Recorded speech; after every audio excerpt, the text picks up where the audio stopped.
Om Namo Bhagavate Vasudevaya. Om Namo Bhagavate Vasudevaya. Om Namo Bhagavate Vasudevaya. Reading from Bhagavad Gita, Chapter 2, contents of the Gita summarized, text number 23 onwards.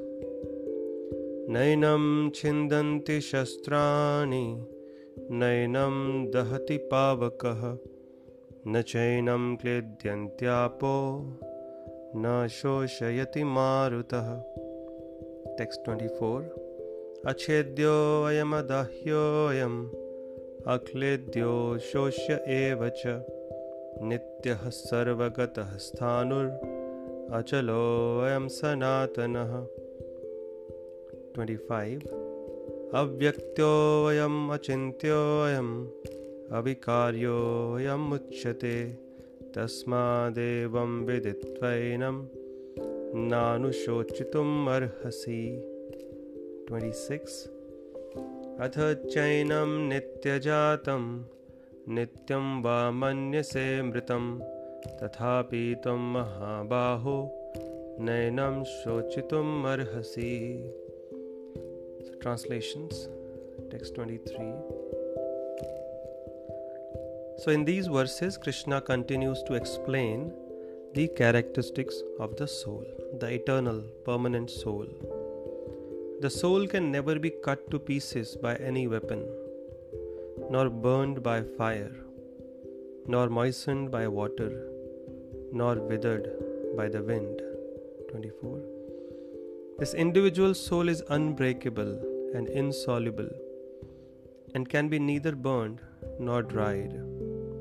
He is everlasting, present everywhere, unchangeable, immovable, and eternally the same. So again, why is the soul so powerful? Because it is the part and parcel of an extremely, the most powerful personality, that is God, that is the Supreme Lord, Sri Krishna. Since we are His parts and parcels, so potentially we are also extremely powerful, eternal, blissful.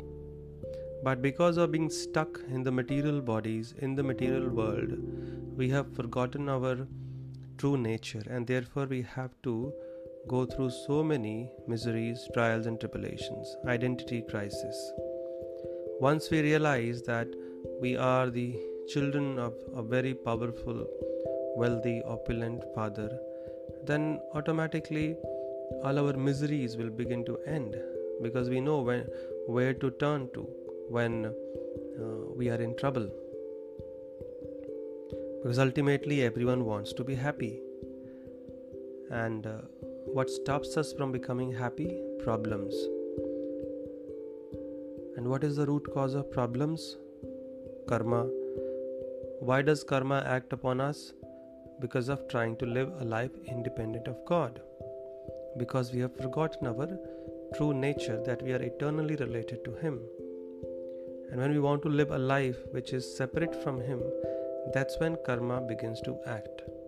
Just like a citizen, when he tries to act independent of the laws of the government, then he comes under their control. Those laws will be forced upon him, imposed upon him. He might be punished also. So same thing here.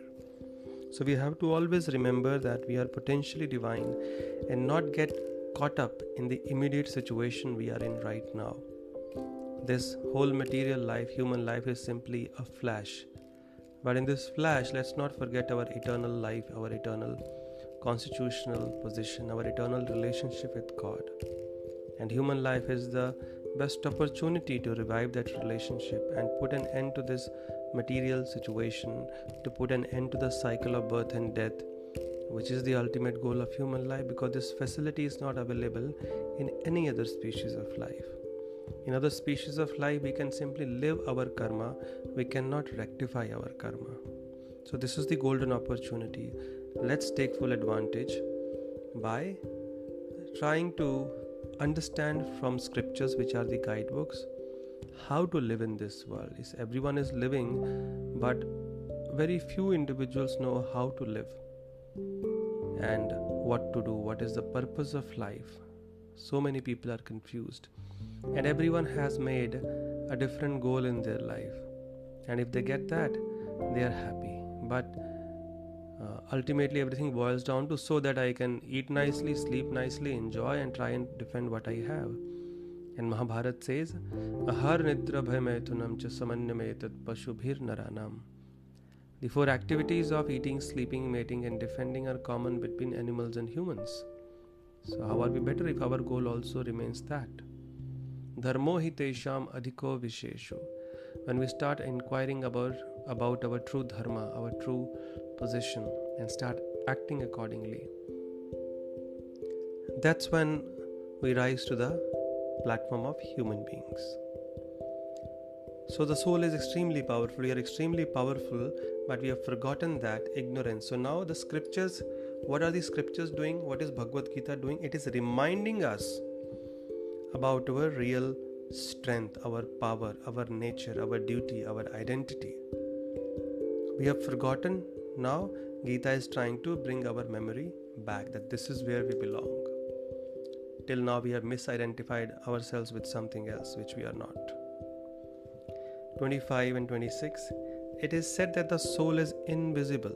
Invisible in the sense we have material eyes, mundane eyes, and the soul is spiritual. So in that sense it is invisible to us.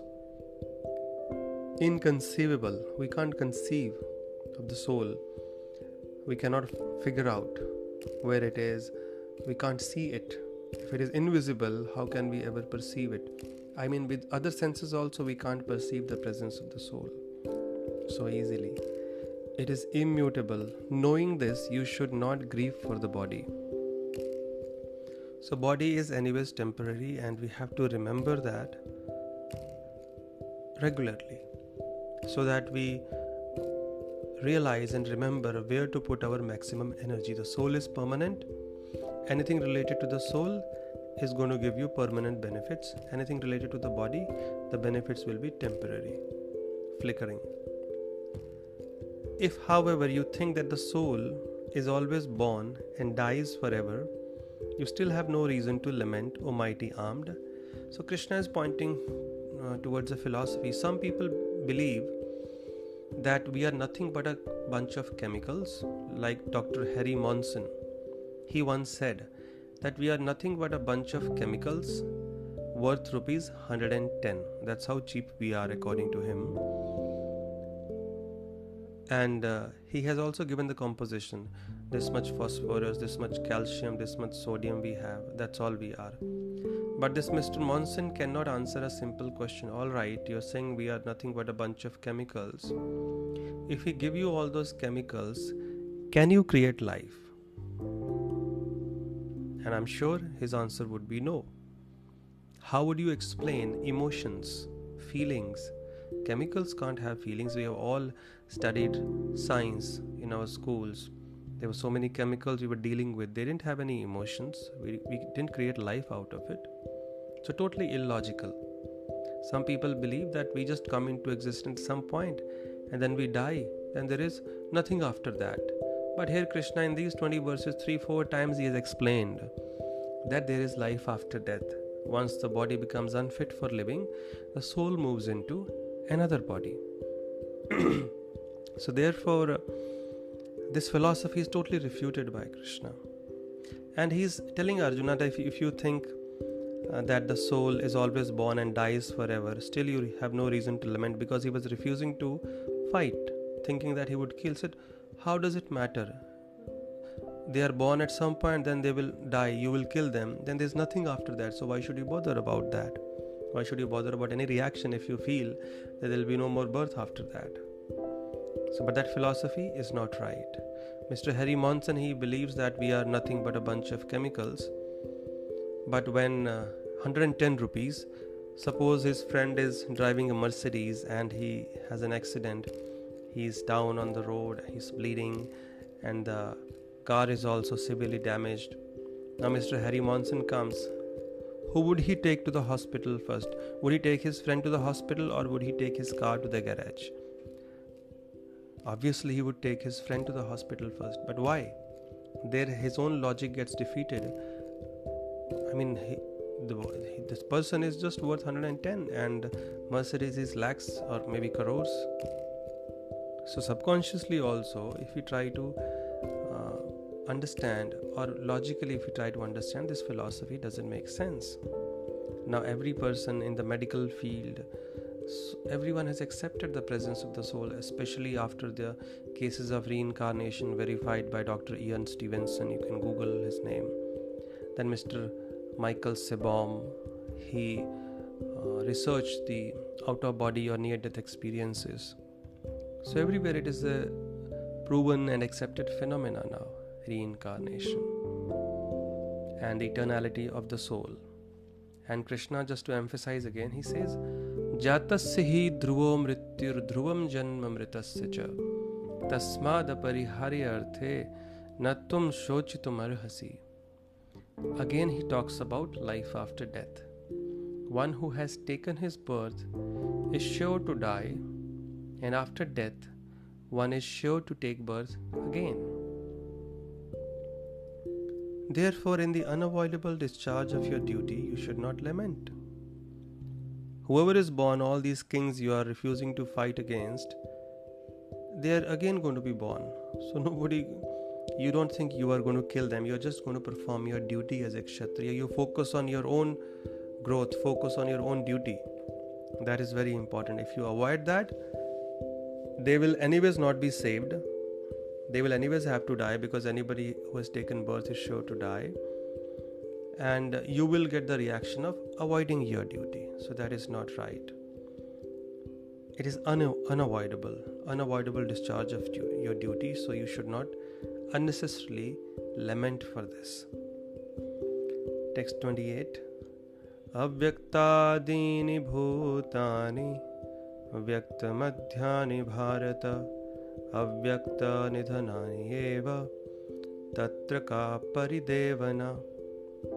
So he now is beginning to summarize whatever he has spoken till now. All created beings are unmanifest in their beginning, manifest in their interim state, and unmanifest again when annihilated.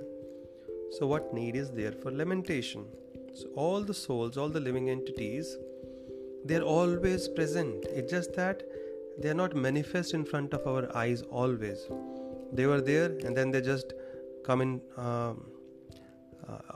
our life and we interact with them. And then after some time they are again unmanifest. The body is annihilated. The material identity is finished. So it's not that they have not been existing or they will stop existing in future. They have always been there. So body minus soul is dead body. So it is only the difference of it is only the soul which makes a difference between a dead person or a person who is alive. It is just the soul which moves into another body. When the person dies, his gross body is left behind. And subconsciously also we realize this, because when a person dies, for 13 days we keep performing so many rituals. Every year we perform rituals, Shraddh. Every month ideally it should be done. That Shraddh thing or Pindadan, ideally it has to be done on every tithi of the month on which this person has passed away. But people somehow do it only once a year during the Shraddha Paksa. But ideally it should be done every month on the same tithi on which the person passed away. So we keep doing all these things. Why? Because we realize the person is still there somewhere. So actually speaking, when somebody leaves us, somebody passes away, who has passed away?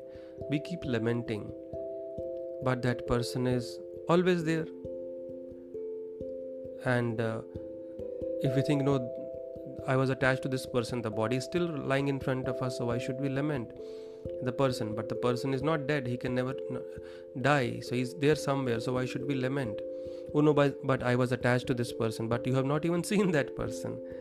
We have only seen the body, and the body is still there lying in front of us, and body is always dead. It is the presence of the soul. So we were interacting our entire life with someone whom we don't even see. And that person who is unseen by our eyes but we keep interacting with is always there and was always there and will continue to exist. So we have to analyze this knowledge which Krishna is giving in these 20 verses 11 through 30. It will really help us in difficult times when a loved one passes away. Transcendental knowledge can help us get rid of lamentation simply by hearing this knowledge. That's why people still, there is some death in the family, let's recite the Bhagavad Gita. It is not like a ritual. It is there to give us strength. And it also helps the soul that has passed away. The soul gets spiritual credits. So when person passes away, 13 days, instead of lamenting, we should engage in these activities. Doing more chanting of the Lord's holy names, more kirtan, more study or hearing of the Gītā, Bhagavatam, and offer the results of this to that soul. That way the soul will also get benefit in its onward journey, and we will also become very positive. So instead of lamenting, crying, which is natural, we should use our intelligence instead of the heart and do something that will really help the soul. That is being a true well-wisher. Our crying, lamentation only impedes the journey of the soul. So we should simply engage in activities, study of scriptures every day for 13 days at least. Chant, there should be kirtan. This will change the overall environment in the house also. It will change our consciousness, and it will also give us some positivity, and it will also help the soul. Now Krishna is concluding his teachings on this particular subject. This is also called Sankhya Yoga. Sankhya Yoga means analytical study of the body and the soul. Ascharyavat pashyati kaschidenam, ascharyavat vadati tatheva chanyah, ascharyavat chainamanyah shrinoti, Shrutva piyenam vedana chaiva kaschit. Text 29. Some look on the soul as amazing, some describe him as amazing, and some hear of him as amazing, while others, even after hearing about him, cannot understand him at all. Soul is inconceivable, mysterious. It is not actually, but we are in a material realm, so we can't understand it easily. Once we raise our standard to a spiritual platform, then it will be easy to understand all these things. Now text 30. Dehi nityam abadhyoyam, dehe sarvasya bharata, tasmat sarvani bhutani, natvam shochitum arhasi. O descendant of Bharata, he who dwells in the body can never be slain. Therefore, you need not grieve for any living being. Someone who is residing within the body cannot be killed, never dies, is eternal. Therefore, we should never grieve for any living being. So this is how Krishna concludes his teachings on this particular, the most fundamental concept, the ABCD of spiritual life, understanding that we are not these bodies, we are spiritual beings, and therefore spiritual life is our natural life. Body ka care, you take care of the body as much as is required, but not excessively. It's just for self-preservation, and the rest of the energy you try and invest in your spiritual elevation, because that is what we are, that is our true identity, that is our natural life. And if we are situated in that, whether we have everything or nothing, we will be blissful, we shall be happy. Just like a fish in water is extremely happy, take it out of water is extremely restless. So if you want that restlessness from our life to go away, then we have to be in touch with our natural environment, which is spiritual, and which begins with hearing from scriptures like Bhagavad Gita, Srimad Bhagavatam. So this way, gradually our restlessness in life will go away. Thank you very much. The next section is also very, very important, text 31 onwards. After defining the identity, just like somebody joins an organization, first he is told you are a CFO, you are a receptionist, or you are the CEO, or you are the HR head.